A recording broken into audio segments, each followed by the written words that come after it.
Bien. Bonjour à toutes et à tous, chers collègues, conseillers pédagogiques ou enseignants. Je suis ravi de venir chez vous, c'est pas si loin finalement. Le propos sur lequel je vais m'entretenir, bon, le titre m'a été suggéré par Bob, évidemment, les dispositifs hybrides. Alors, j'ai envie de vous dire une première chose. Très souvent, on me demande dans des colloques, est-ce que vous pouvez parler de Twitter, de Facebook, des réseaux sociaux? Et toujours, je dis, j'ai pas envie de parler de ça. Donc, aujourd'hui, vous pourriez conclure, je n'ai pas envie de parler des dispositifs hybrides, pas plus d'autre chose. Rassurez-vous, j'en parlerai à la fin. Mais ce qui me semble important, c'est dès qu'on évoque une technologie, c'est de retourner aux fondamentaux. C'est-à-dire, finalement, qu'est-ce que ces outils nous apportent, quelles sont les valeurs ajoutées de ces technologies. L'hybridation, je la considère, évidemment, vous connaissez le concept d'hybridation au sens habituel, ce mélange de présence et de distance dans la formation, mais je souhaite étendre l'hybridation à d'autres choses. Par exemple, tous ces discours que nous entendons sur les savoirs ou les compétences, la présence ou la distance, l'apprentissage autonome, l'apprentissage collaboratif.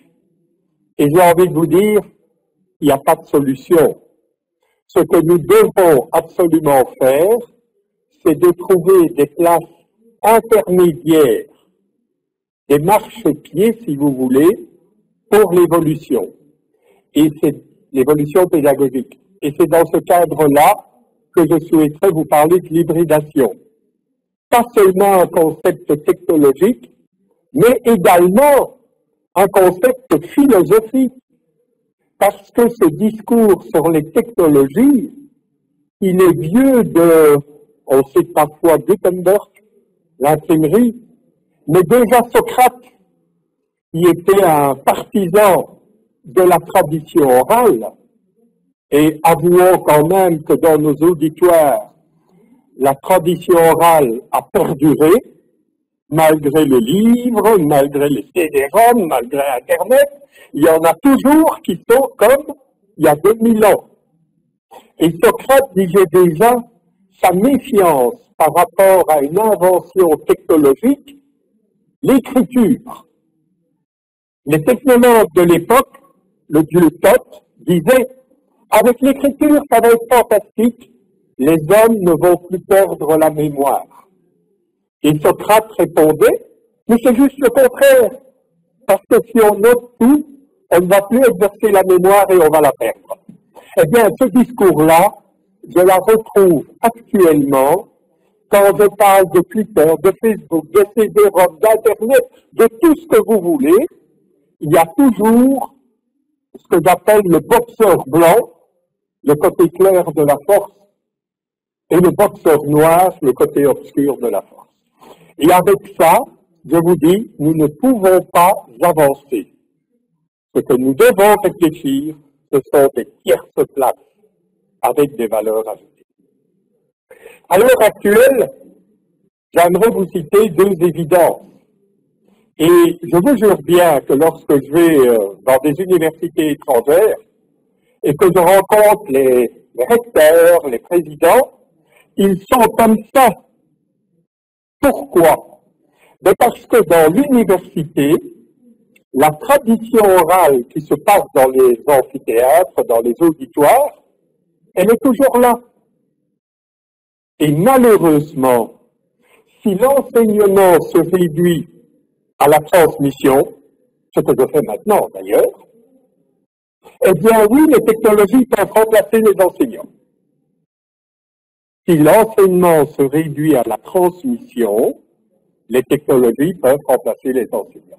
Et à l'heure actuelle, Monsieur le vice-président a parlé de IQnew, mais vous connaissez Coursera, vous connaissez edX, les plus grandes universités à laquelle nous aimerions bien rassembler diffusent gratuitement tous les cours que vous voulez.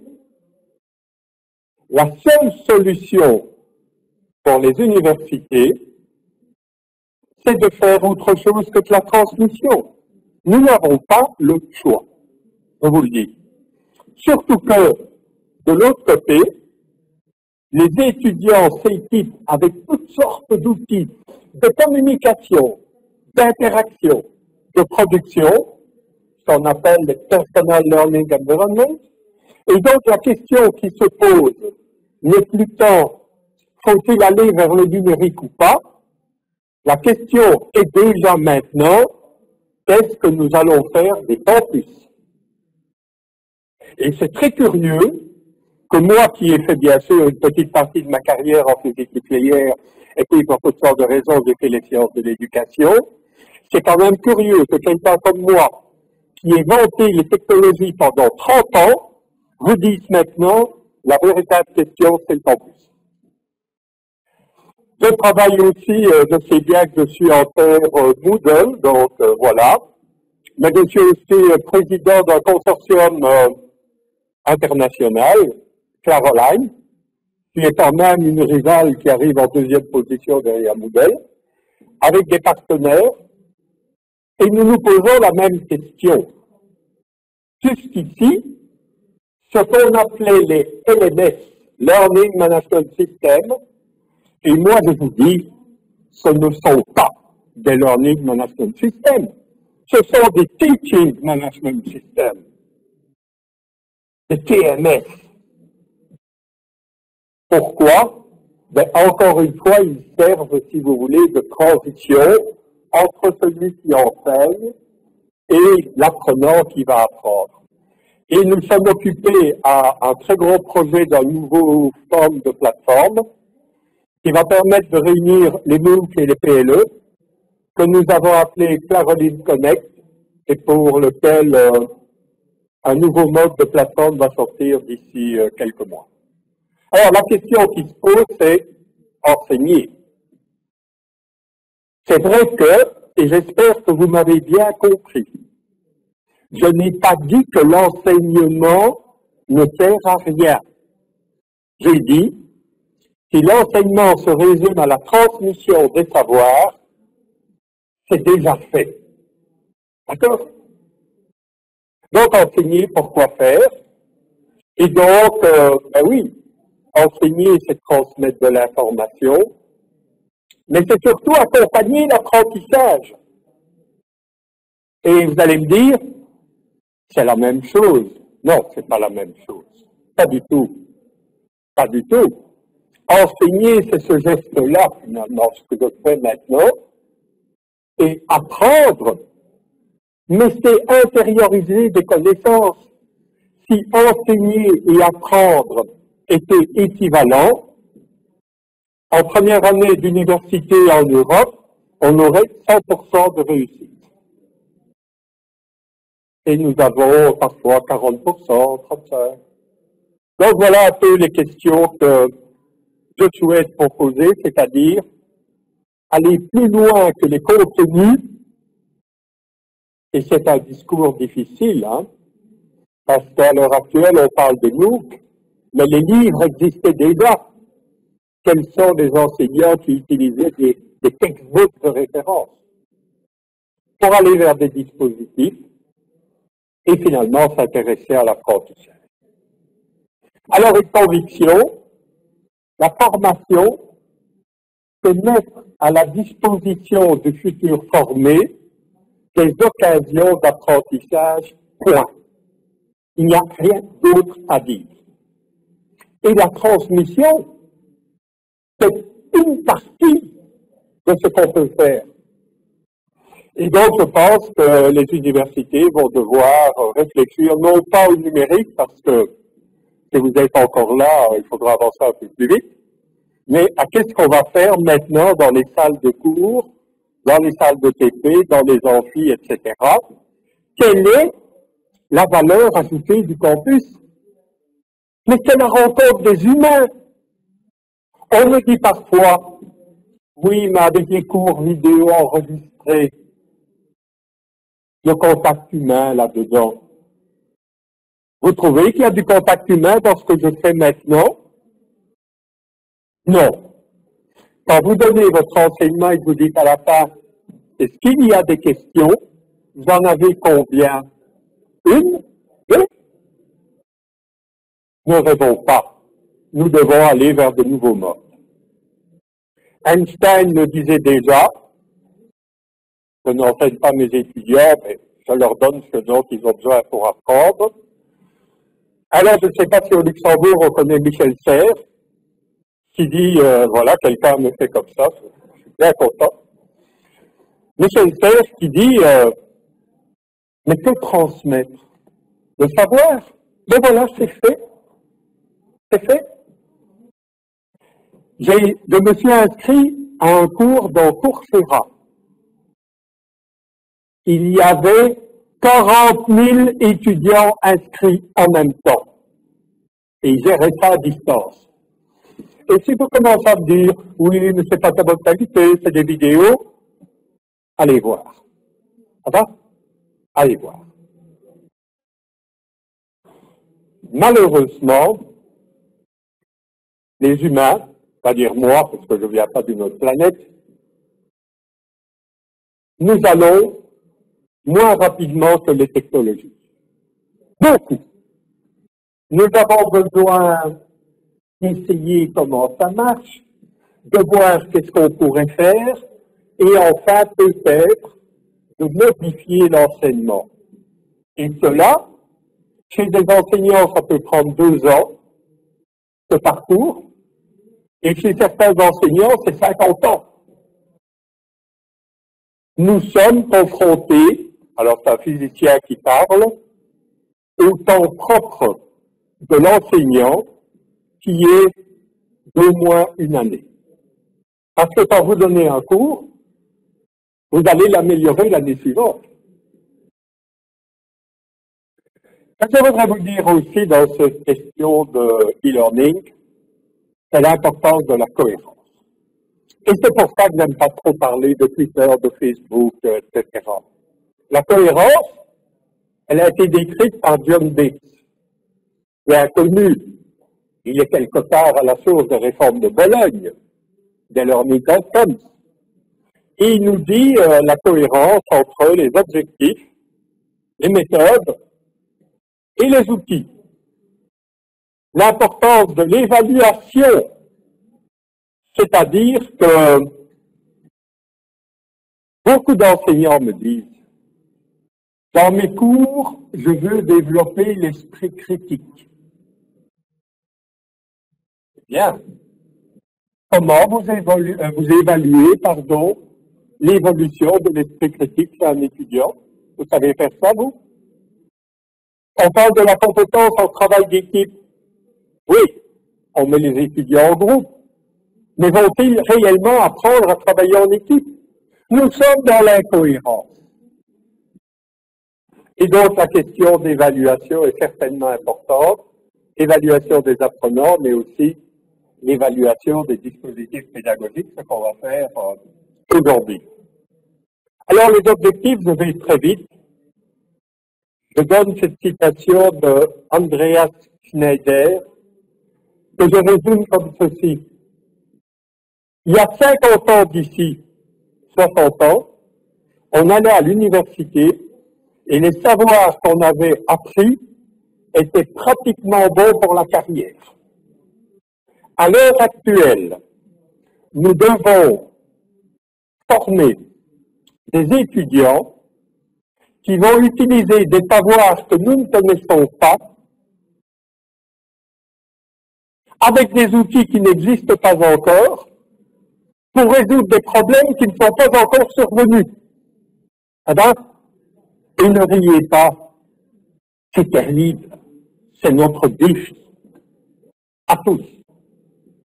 Alors évidemment, je cite également Michel Serres, Bernard Stiegler, parce que beaucoup de personnes disent, oui, mais à l'heure actuelle, les savoirs sont externalisés. Regardez, voyez ça? Il y a ma mémoire là-dedans. Parfois, elles tombent en panne. On dit parfois, oui, mais si les savoirs sont externalisés, on va avoir le cerveau vide.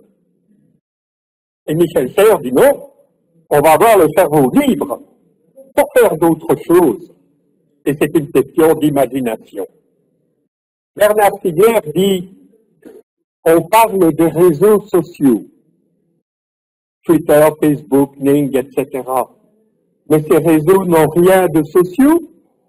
Ce sont des outils. C'est à nous à les socialiser. Alors, vous savez bien qu'on est passé de la question des objectifs il y a 20 ans à la question des compétences. Les compétences étant des savoir-faire que l'on exerce dans des contextes donnés, c'était déjà difficile. Et maintenant, l'Union européenne souhaiterait qu'on travaille avec les LOs, les Learning Outcomes. C'est non seulement les savoirs, les savoir-faire, les contextes, mais que l'étudiant soit capable de démontrer qu'il a acquis les compétences en question. C'est ce qu'on trouve dans les descripteurs du Dublin qui sont à la base de la réforme de Bologne. On voit bien les compétences, analyse critique, communication, apprentissage toute la vie durant, application, etc.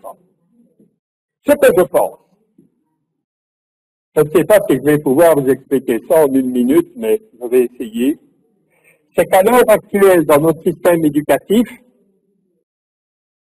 les savoirs sont transmis dans les auditoires et les savoir-faire sont exercés dans les travaux pratiques. Et parfois, ils sont déconnectés. Je me demande si on ne devrait pas apprendre aux étudiants à construire des savoirs, un savoir-faire qui s'applique sur des savoirs, et également de leur donner des savoirs sur les compétences. Qu'est-ce que je veux dire?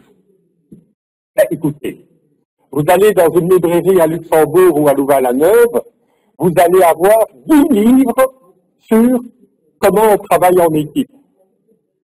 Et nous, on a la prétention que les étudiants apprennent à travailler en équipe parce qu'on les met dans des travaux de groupe. Comme si la compétence allait mettre de l'atmosphère. Et c'est pas possible, quoi. Alors c'est bien que c'est difficile, hein. Je suis passé par là. Mais malgré tout, il faut être cohérent. Si nous parlons de compétences, ce n'est pas tant la transmission dans les amphis qui vont développer les compétences des étudiants. Alors Montaigne en parlait déjà quand il disait « tête bien faite, tête bien pleine ». Alors généralement, c'est intéressant Google. Hein. Généralement, quand on parle de « tête bien faite, tête bien pleine », vous pensez à quoi? Aux étudiants? Eh bien non. Allez lire le texte de Montaigne, il parlait des enseignants. Les enseignants doivent avoir la tête bien pleine, être de grands chercheurs, mais la tête bien faite aussi. Attention à ces glissements dans les sens. Parce qu'ils sont là. Les étudiants, les digital natives. Moi, je n'y crois pas. C'est de la fumisterie. Pensez que parce qu'un petit bébé est né en 1985 ou en 1990, à l'époque où les technologies venaient, et que tout à coup, de nouveau, il va apprendre ces technologies par l'air ambiant, mais non, interrogez vos étudiants. Oh oui, ils ont des MP3 et tout, mais ils ne savent pas utiliser les technologies pour apprendre. Et donc, nous avons là aussi un très gros travail. Ce n'est pas nouveau. Hein. Si vous lisez Socrate à nouveau, il disait, et oubliez Socrate. Les jeunes d'aujourd'hui aiment le luxe. Ils sont mal élevés. Ils méprisent l'autorité, n'ont aucun respect pour les aînés et ils bavardent au lieu de travailler. Eh bien, écoutez, 2000 ans après, cette phrase elle est toujours valable. Alors la question des jeunes, ben oui, on a quelques années en avance, mais malgré tout, c'est un phénomène. Hein. Les jeunes, ben, ils sont sur les réseaux sociaux, ils partagent des documents avec Google Docs, que sais-je. Ils s'appellent la génération C, chez les Québécois, parce qu'ils utilisent quand même un petit peu les technologies pour communiquer, collaborer et créer. Alors vous allez me dire, ils le font mal. Eh bien oui, c'est le rôle de l'école de les former. Et parfois je parle à des enseignants de l'école primaire et je leur dis, mais quelles sont les compétences fondamentales? Ils me disent, lire, écrire et calculer. Je leur dis, ajoutez le numérique. Le numérique est une compétence fondamentale. C'est une compétence démultiplicatrice parce qu'elle donne accès à d'autres types de savoir. La génération Y, ben oui, ces jeunes, ils sont déjà dans les entreprises et les patrons disent ah oui, ils sont confiants positifs, ils ont des tas de projets, ils veulent travailler en équipe. Oui, ils veulent travailler en équipe et ils veulent choisir avec qui ils travaillent. Et ils ont beaucoup de projets, mais il ne faut pas que ça dure trop longtemps. Vous voyez un peu le climat dans lequel on se trouve. Alors la conclusion, ben, nous étions des terriens, il y avait des cartes, des modèles, etc. Pour aller de là à là, il fallait suivre tel chemin. Je vous l'apprends, nous sommes devenus des marins. Et sur la mer, il n'y a pas de photo-indicateur. Il y a la compétence d'utiliser une boussole. Ça va? Retenez ça, je crois que c'est important. Alors les méthodes, je vais aller rapidement là-dessus. L'apprentissage est au centre. Nous n'enseignons pas pour enseigner, nous enseignons pour faire apprendre quelqu'un. On est d'accord. Il y a la formation. Et donc, j'ai essayé de développer, je vais aller aussi très rapidement, ce que j'ai appelé un modèle pragmatique d'apprentissage. Alors là, mes collègues de sciences de l'éducation, ils sont pas trop d'accord parce qu'ils disent c'est trop simple, etc., etc. Moi, je dis c'est sans doute trop simple pour les chercheurs en sciences de l'éducation, mais ce modèle-là, il est peut-être suffisant pour des enseignants qui veulent construire des cours ou des cours en e-learning ou tout ce que vous voulez. Ce modèle, ben, il est inspiré de Socrate. Alors, vous connaissez peut-être pas Ibn Khaldun. Alors, Ibn Khaldun, vous savez, on parle beaucoup de Piaget, hein. Non, Piaget, c'est le nom de la salle. Ben, Ibn Khaldun, au XIVe siècle, il avait déjà dit à peu près la même chose. Bandura, Piaget, Rioux, etc. Et donc, ces différentes personnes m'ont inspiré pour un modèle. Alors, ce modèle, à quoi il sert? Il sert comme guide quand vous allez construire des dispositifs pédagogiques, que ce soit avec ou sans technologie. 5 clés. Les 3 premières, les ressources internes et externes, c'est une condition nécessaire, mais non suffisante. Centrale, les activités de l'étudiant. Ne vous posez plus la question qu'est-ce que je vais enseigner mardi prochain, mais demandez-vous qu'est-ce que mes étudiants vont faire mardi prochain. Et finalement, les productions, c'est le signe que l'étudiant a travaillé. Pour ceux qui veulent aller très vite, c'est input, process, output. C'est facile. Évidemment, il faudra tenir compte des motivations. Il faudra tenir compte des interactions qui sont quelque part deux moteurs dans le processus d'apprentissage. Et c'est ce qu'on retrouve dans la définition des méthodes actives. Vous savez, on parle beaucoup de ça. Learning by doing.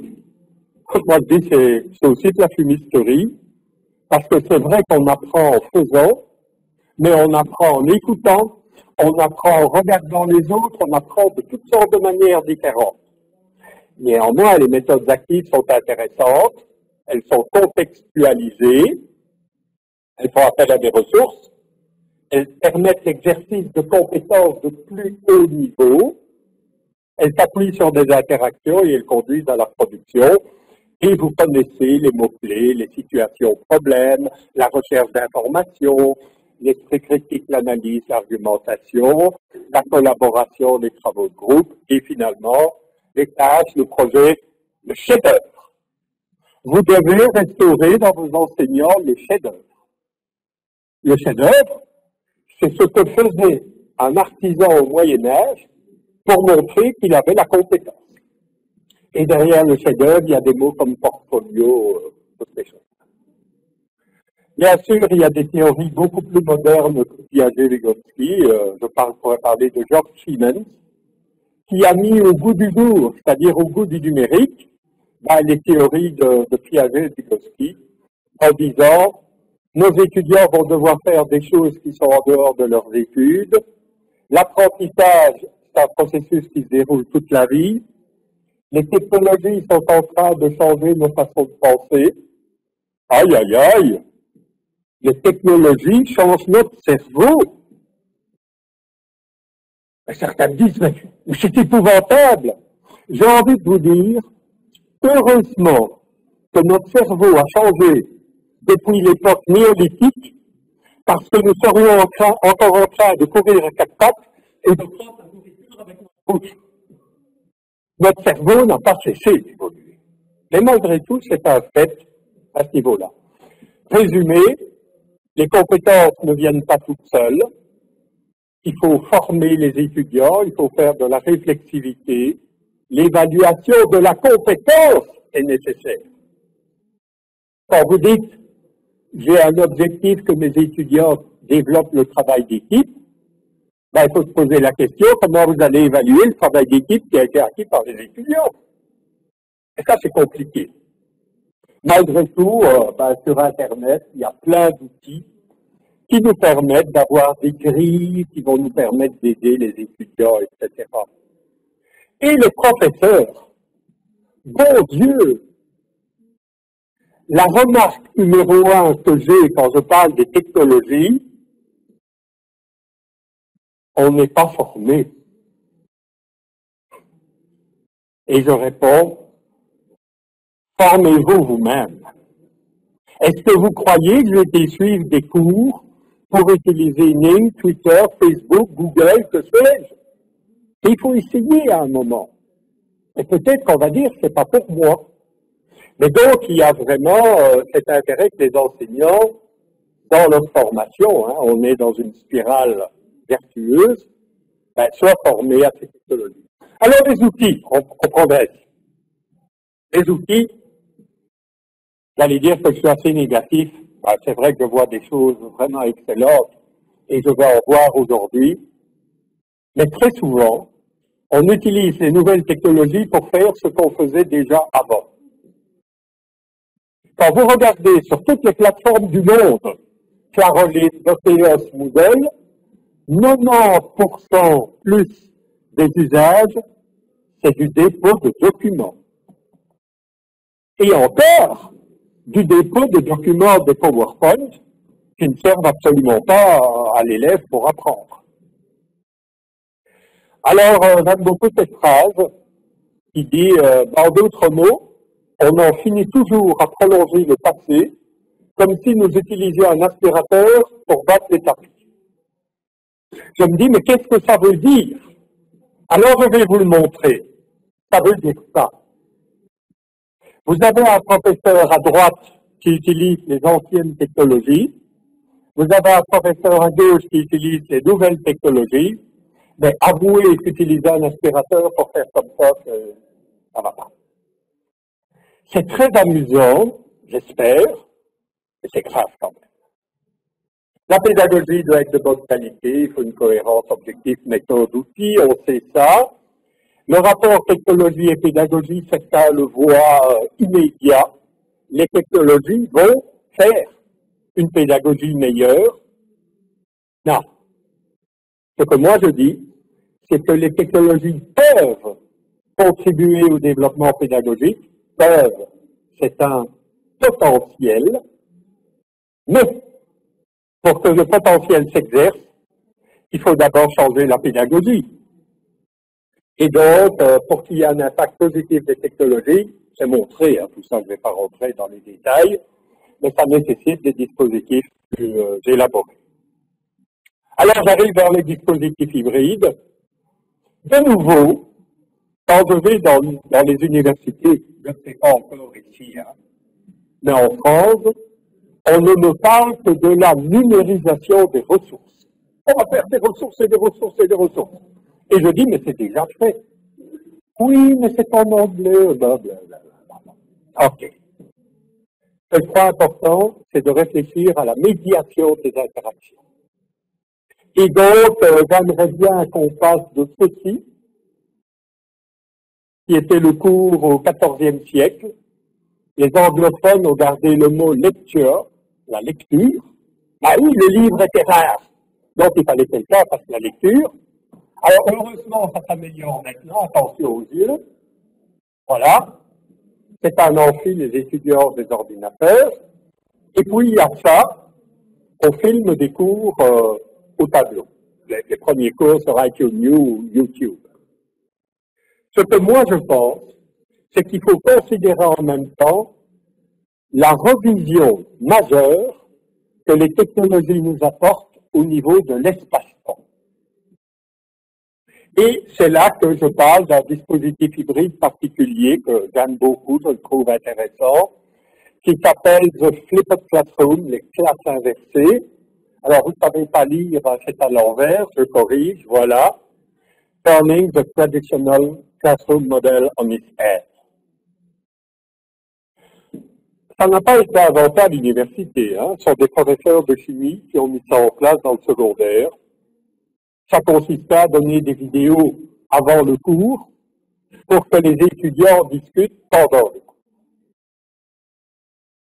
Évidemment, il y a l'afflux des podcasts et des screencasts. Vous connaissez les TED Conferences, vous connaissez la Khan Academy, etc., où une profusion de vidéos sont maintenant disponibles pour les enseignants. Je vais essayer de vous expliquer ça clairement.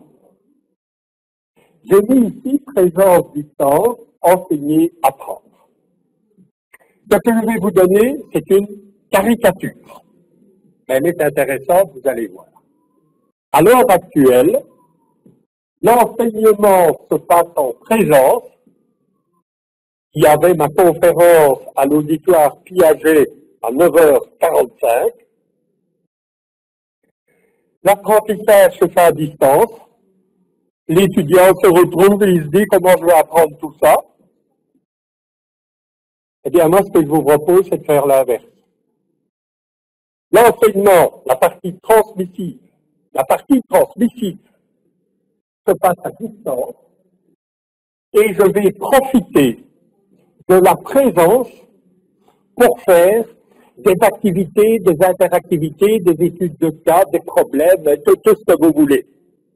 Autrement dit, je libère l'espace-temps de la classe pour faire des choses avec des valeurs ajoutées. C'est ce qu'on appelle les pods classroom. Alors, je fais ça dans mes cours. Je vous donne un exemple. Je poste une vidéo pour les étudiants. Je leur mets le PowerPoint de la littérature. Je demande que les étudiants mettent leurs commentaires dans un forum. Et ils le font, parce que il y a toujours les grognots qui me disent « Oui, mais moi j'ai ouvert des forums, les étudiants ne sont pas venus. » Et qu'est-ce que vous avez fait? Je donne mon cours, j'ai ouvert un forum et j'ai dit aux étudiants, mettez vos questions. Ils n'ont pas envie de mettre leurs questions. Non, ils préféraient poser les questions en live. Par contre, si vous leur donnez des tâches et des activités que vous allez utiliser au cours suivant, à ce moment-là, ils contribuent. Je fais une carte mentale avec tous les commentaires des étudiants et j'exploite ça pendant mon cours. C'est une simplicité des arguments. Ou bien alors, je donne aux étudiants des topics avec mon Scoopit. Des groupes vont devoir présenter le topic et un autre groupe va devoir faire le débat. De nouveau, ils postent leur présentation. Et dans l'amphi, vous voyez que moi, j'ai quand même la vie facile, hein. Ben, ce sont les étudiants qui font le cours. Ben, qu'est-ce que vous voulez? On me dit qu'ils doivent apprendre à communiquer, à travailler en équipe, à faire des recherches d'informations. Ben, je les mets en condition. Et n'allez pas croire que la matière est moins bien vue. Je constate dans les travaux et les productions des étudiants que c'est 3-4 points en plus. Alors, quelques conseils. Réfléchissez à la présence et à la distance dans vos cours. Réfléchissez à l'apprentissage en surface et en profondeur. Réfléchissez au savoir et au savoir-faire. Juste une anecdote. La plupart des enseignants croient que pour pouvoir faire des applications et des problèmes, il faut connaître la théorie avant. Étudiez la théorie, vous verrez bien à quoi ça va servir. C'est aberrant. La plupart d'entre nous, nous rencontrons des situations ou problèmes, nous les analysons, nous les disséquons et nous allons chercher les savoirs pour les résoudre. Transmission, appropriation, flipper les rôles, hein, le rôle de l'étudiant, de l'enseignant. Et pour vous, une bonne nouvelle, vous pouvez tester ça la semaine prochaine dans un cours. Vous n'êtes pas obligé de renverser tout votre enseignement. Donc, c'est une démarche progressive. Élément de recherche pour terminer. Alors, je me suis beaucoup intéressé aux valeurs ajoutées des plateformes, des réseaux sociaux par rapport à l'enseignement traditionnel. Et ce que j'aime bien faire, c'est poser des questions à mes étudiants sur leur motivation, les interactions, les ressources, etc., en les comparant à une formation traditionnelle en amphi. Autrement dit, je dis, voilà, vous venez d'avoir un cours en ligne avec moi, par rapport à un cours traditionnel en amphi, quelles sont les valeurs ajoutées? Et je les interroge sur la motivation, l'information, les interactions, etc. Les résultats sont ici. Ce qui vous paraît en noir, ce sont les pourcentages d'accord des étudiants avec les valeurs ajoutées. En fait, vous avez, il y a plus d'interaction entre les étudiants, on est plus motivé, les ressources sont plus variées, il y a plus d'interaction avec le professeur, etc. Et vous voyez qu'ici, on est à des 60, 40%, 20% d'accord.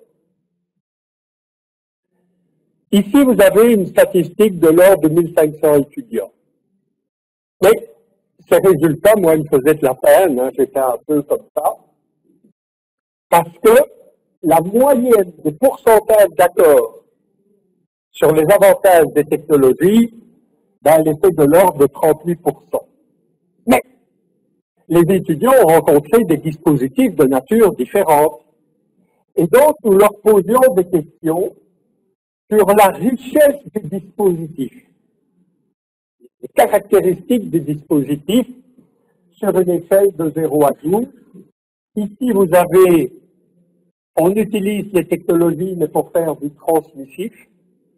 Ici, du transmissif et de l'interactif. Et ici, du transmissif, de l'interactif et du proactif. On favorise l'activité. Regardez un petit peu, on passe de 20% ici, 20% d'accord sur les valeurs ajoutées des technologies, à environ 50-45%, un facteur 2, alors que dans la plupart des recherches en éducation, il faut vraiment faire des case de students pour voir la différence. Alors, une autre recherche beaucoup plus récente, que j'ai faite d'ailleurs avec un collègue de l'Université de Luxembourg ici, c'était une recherche où nous avons posé tout d'abord aux enseignants les caractéristiques de leur dispositif pédagogique. Il y avait 150 questions. L'analyse statistique nous a montré qu'il y avait 14 composantes principales. L'articulation présence-distance, la médiatisation des ressources et des travaux, l'accompagnement et l'ouverture du dispositif. Avec ces 14 composantes, donc ce sont des caractéristiques de dispositifs pédagogiques en ligne hybride, nous avons pu construire 6 types de dispositifs. Donc ce que vous voyez ici, c'est les 14 composantes, là, et vous voyez qu'on a des dispositifs de nature différente. Celui-ci renforce les ressources multimédia, celui-ci renforce l'accompagnement cognitif, métacognitif des étudiants. Je ne peux pas rentrer dans le détail, mais si vous tapez, je crois que je l'avais mis, hybride dans le supérieur, vous allez trouver le rapport définitif de la recherche. Et donc, ces dispositifs, on les a appelés la SEM. Alors, la SEM, c'est le cours magistral. L'écran. Le professeur met des vidéos, des multimédias, etc. Le cockpit. Le professeur est aux manettes, il ouvre des forums, il ferme des forums, etc. Orienté enseignement.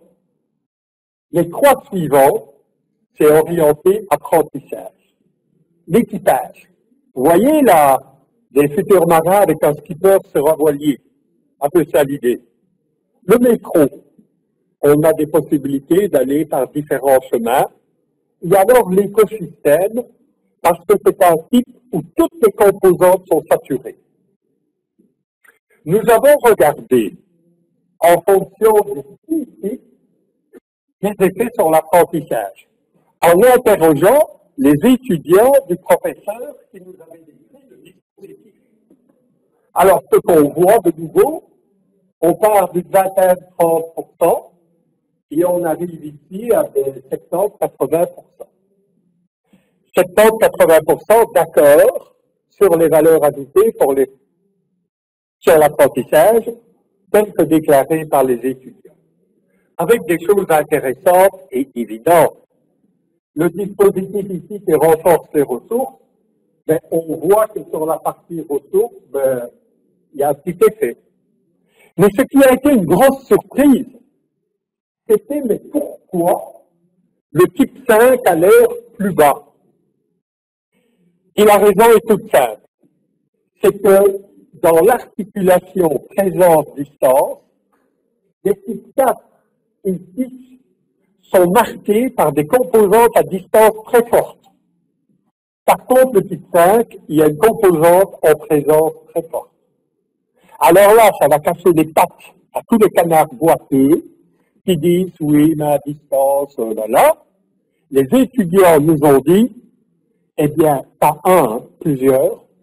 À distance, il y a plus de présence que dans la présence. » Autrement dit, les étudiants se sentent plus soutenus, accompagnés, guidés. Quand les cours sont à distance, c'est normal. Ça demande un effort de scénarisation pédagogique très très fort. Et la fin. La fin, on m'a dit, voilà, j'ai écrit des livres sur les théories où j'explique un peu, des livres assez vulgarisés, puisque vous l'avez remarqué, j'emploie pas un vocabulaire trop compliqué, j'espère. J'essaie de parler à des enseignants. Parfois sur les technologies, parfois ici, vous avez un livre, construire un dispositif de formation. Des articles là plutôt de recherche, je vous en ai expliqué quelques-unes sur les impacts des dispositifs hybrides. Le temps de conclure, ça va, hein? Le temps de conclure, et là, vous avez deviné que j'étais un admirateur de ce grand monsieur, qui est un philosophe, mais aussi un didacticien des sciences et tout. Non, pas Steve Jobs. Steve Jobs, c'est juste l'apôtre des technologies. Mais je le mets en discours avec Michel Serres. Alors malheureusement, parce que je travaille sur Mac et on m'a obligé à travailler sur un PC pour d'autres raisons, il y avait une vidéo, Michel Serres vous aurait parlé pour conclure, mais c'est un article que vous trouverez facilement vous tapez la phrase clé de l'article, les nouvelles technologies nous condamnent à devenir intelligents. Ça souffle, hein? Oui, parce que ces technologies, elles peuvent nous abrutir. C'est le cas. Moi, j'ai vécu ça, des moments où on est tellement assailli par les technologies, les réseaux, qu'on éclate complètement. Mais malgré tout, je pense qu'il nous reste à inventer des outils qui sont là devant nous, que nous n'avons pas nécessairement voulu, mais qui sont quand même une création des humains. C'est pas le diable qui a créé les technologies, c'est nous. Et donc, quelque part, nous sommes face à des outils qui vont nous demander, en tout cas, une autre intelligence pour nous apporter des valeurs ajoutées. Et Michel Serres dit que, évidemment, je vois d'ailleurs certains sont comme ça dans l'amphi et d'autres qui sont ça. Ah oui, c'est vrai, on retrouve le côté clair de la force, le côté obscur. Il y a des personnes qui sont réticentes avec les technologies, je les respecte beaucoup, parce qu'il y a des gros risques. Mais il y en a d'autres qui sont, peut-être parce qu'ils ont compris, peut-être parce qu'ils sont tout fous, les avantages de ces technologies. Merci pour votre attention.